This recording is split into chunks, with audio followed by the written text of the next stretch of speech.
Assalamualaikum dan salam sejahtera. Bersama saya Cikgu Rusliza binti Hassan, guru sains anda dari Sekolah Menengah Kebangsaan Jabi.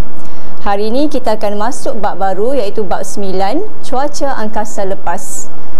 Dalam bab 9 kita ada dua subtopik iaitu 9.1 aktiviti matahari yang memberi kesan kepada bumi dan yang kedua 9.2 cuaca angkasa. Kita akan belajar dulu subtopik 9.1 aktiviti matahari yang memberi kesan kepada bumi. Dalam subtopik ini kita akan membincangkan struktur matahari.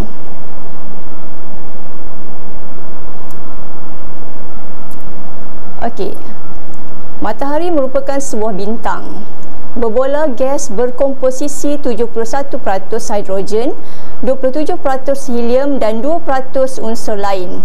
Diameter matahari adalah sekitar 1,391,980 km.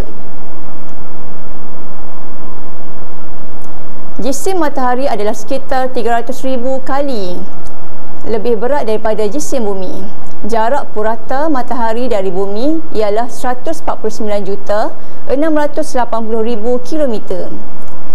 Tempoh masa cahaya matahari sampai ke bumi ialah 8 minit. Matahari ialah sebuah berbola gas yang membara. Tenaga dihasilkan daripada tindak balas pelakuran nukleus.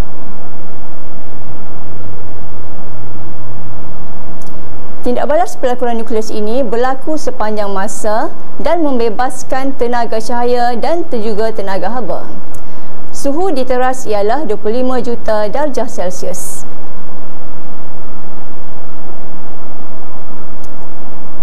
Okey, sekarang kita akan bincangkan struktur matahari. Ada 4 lapisan iaitu yang pertama korona, kromosfera, fotosfera dan juga teras.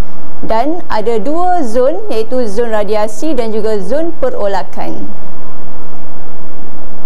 Yang pertama kita akan bincangkan dari segi teras. Lapisan paling dalam di pusat matahari, suhu kira-kira 15 juta darjah Celsius. Tindak balas nuklear ataupun pelakuran nukleus berlaku di dalam teras sepanjang masa. Menghasilkan tenaga dan haba yang sangat tinggi bersamaan 100 bilion bom atom per saat. Walaupun tenaga sangat besar dibebaskan, matahari tidak musnah kerana diimbangi oleh tarikan graviti yang sangat tinggi.